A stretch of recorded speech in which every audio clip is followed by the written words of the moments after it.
एक तरफ अमेरिका और एक तरफ भारत। एक विकसित देश है, दूसरा अभी भी एक विकासशील राष्ट्र है।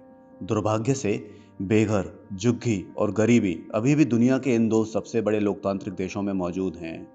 हालांकि कैरोलिना जी का कहना है कि कुछ ऐसी चीजें हैं जो भारतीय झुग्गी झोपड़ियों अथवा इंडियन स्लम्स को अद्वितीय बनाती हैं। नहीं, ये अब भिखारियों के बारे में बात नहीं हो रही है। आपको उन चौंकाने वाले अंतरों के बारे में बताया जाने वाला है जो इन दो देशों के गरीब इलाकों में जाने के दौरान कैरोलिना जी ने व्यक्तिगत रूप से अनुभव किए हैं। पहला अंतर है लोग। खुश, मिलनसार और खुश मिजाज लोग। भारतीय झुग्गी झोपड़ियों में आप उन्हें हर समय पा सकते हैं। दूसरी ओर अमेरिका में और कई अन्य पश्चिमी देशों में भी जब आप गरीबी क्षेत्रों में जाते हैं तो आप क्रोध और अशांति पाते हैं। कैरोलिना जी का कहना है कि विदेशी झुग्गी झोपड़ियों के इलाकों में आप ऐसा नहीं देख पाएंगे कि मुस्कुराते हुए बच्चे जो कि आपको गले लगाने आए या आपके साथ खेलने के लिए आपकी ओर दौड़ते हुए आए। इसके बजाय आप लोगों के चेहरों पर गुस्सा देखते हैं। तो क्या इसका मतलब यह है कि अमेरिकियों को पता नहीं कि पैसे के बिना खुश कैसे रहें? जबकि कैरोलिना जी का कहना है कि जब वे भारतीय झुग्गी झोपड़ियों में गईं तो वहां के अजनबी लोगों ने ही मेजबानी की और उनके लिए खाना बनाया। उनकी यह उदारता कैरोलिना जी को जीवन भर याद रहेगी। कई पश्चिमी पर्यटक भारत के गरीब लोगों का फोटो खींचते हैं। यह कुछ ऐसा है जो हर समय होता है और अक्सर ज्यादातर पश्चिमी लोग इसे बिना किसी प्रकार की अनुमति के ही करते हैं। दूसरी तरफ, क्या आपने कभी अमेरिकी झुग्गियों में गरीबों की तस्वीरें या वीडियो बनाने की कोशिश की है? बेहतर है कि ना ही करें। कैरोलिना जी के मित्रों और शुभचिंतकों ने उन्हें चेतावनी दी थी कि वे उन क्षेत्रों में कैमरा लेके ना जाएं, क्योंकि इससे उनकी खुद की ही सुरक्षा के लिए खतरा हो सकता था। पश्चिमी देशों में गरीब क्षेत्रों को खतरनाक क्यों माना जाता है? क्या यह ड्रग्स और अपराध के कारण है? कैरोलिना जी को बताया गया था कि अमेरिका में ऐसी जगह भी हैं जहां पुलिस भी जाने से डरती है, क्योंकि वहां पुलिस अपने को सुरक्षित महसूस नहीं करती। महिला सुरक्षा के बारे में तो भूल ही जाइए। यहाँ तक कि पुरुष भी अमेरिकी झुग्गी झोपड़ियों में बहुत सुरक्षित महसूस नहीं करते। जाने को तो आप हिम्मत कर जा भी सकते हैं, लेकिन आपकी सुरक्षा की कोई गारंटी नहीं होती।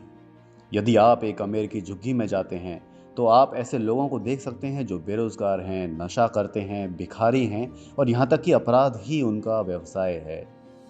भारत में स्थिति भिन्न प्रतीत होती है। इसका मतलब यह नहीं कि भारत में झुग्गी झोपड़ियों के इलाके अपराध मुक्त हैं, लेकिन भारतीय शहरी झुग्गियां निश्चित रूप से अनौपचारिक बस्तियों की तरह हैं जो देश के अन्य हिस्सों के मुकाबले प्रवासियों को सस्ते में रहने और पैसे बचाने का अवसर प्रदान करती हैं। इन भारतीय स्लम्स में कई निवासी केवल अस्थायी रूप से वहां रहते हैं जब तक कि वे बाहर निकलने के लिए अपने करियर में पर्याप्त उन्नति नहीं कर लेते। भारत में ये झुग्गियां अथवा इंडियन स्लम्स बड़े पैमाने पर उद्यमशीलता केंद्र हैं। मुंबई का धारावी एक अच्छा उदाहरण है। यह एक स्वनिर्मित विशेष आर्थिक क्षेत्र की तरह ही है। Recycling industry, pottery industry, textile industry, आप वहां खुद जाकर ही हजारों सिंगल रूम फैक्ट्रीज देख सकते हैं। हार्ड वर्किंग सिंपल लोग जिनके प्रोडक्ट दूसरे देशों में एक्सपोर्ट भी होते हैं। इस भारतीय स्लम का वार्षिक कारोबार 500 मिलियन से 1 बिलियन डॉलर की सीमा में होने की सूचना है। जहां तक स्वास्थ्य और स्वच्छता का संबंध है, अमेरिकी और भारतीय दोनों के स्लम्स में स्थिति खराब है। विशेष रूप से सैन फ्रांसिस्को की सड़कें एक दुर्भाग्यपूर्ण संकट से पीड़ित हैं। अमेरिकी लोगों के खुले में शौच करने की समस्या से लड़ने के लिए शहर ने आधिकारिक तौर पर 2018 में एक पूप पेट्रोल टास्क फोर्स की शुरुआत की। खुले में शौच करने की और जगह जगह पड़े हुए मानव मल की समस्या से डिजिटल रूप से लड़ने के लिए एक आईटी के स्टूडेंट ने स्नैपक्रैप नामक एक ऐप भी डेवलप किया। लेकिन इस सब के बावजूद सैन फ्रांसिस्को में खुले में मल त्यागने की समस्या अभी भी जारी है। एक तरफ भारत में प्रशासन ने कम अवधि में लाखों शौचालयों का निर्माण करके कई विश्व रिकॉर्ड तोड़े और अब भारतीयों में एक व्यवहारिक बदलाव लाने का प्रयास भी करा जा रहा है। वहीं दूसरी तरफ सैन फ्रांसिस्को में स्थिति खराब से बदतर होती जा रही है। सैन फ्रांसिस्को की सड़कों पर मानव मल की संख्या बढ़ती जा रही है। रिपोर्ट के अनुसार सिर्फ 2018 में 28,000 से अधिक बार खुले में पड़ा हुआ मानव मल देखा गया।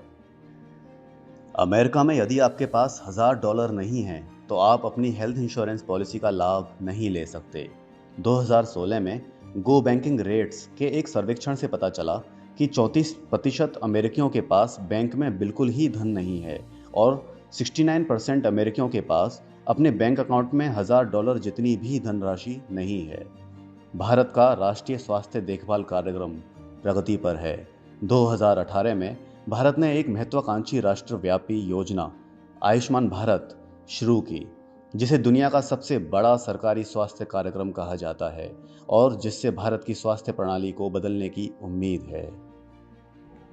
जब कम खर्चे में खुशहाल जीवन शैली की बात आती है तो कोई भी भारत को हरा नहीं सकता है। अमेरिकी बेघर और गरीबों को अक्सर ब्रेड या जंक फूड खाते हुए देखा जाता है। इसके विपरीत भारत में गरीब लोग विभिन्न सस्ते रेस्टोरों में ताज़ा और पौष्टिक भोजन खा सकते हैं और इस तरह के कई ढाबे और रेस्टोरेंट विभिन्न स्थानों में हर जगह उपलब्ध हैं।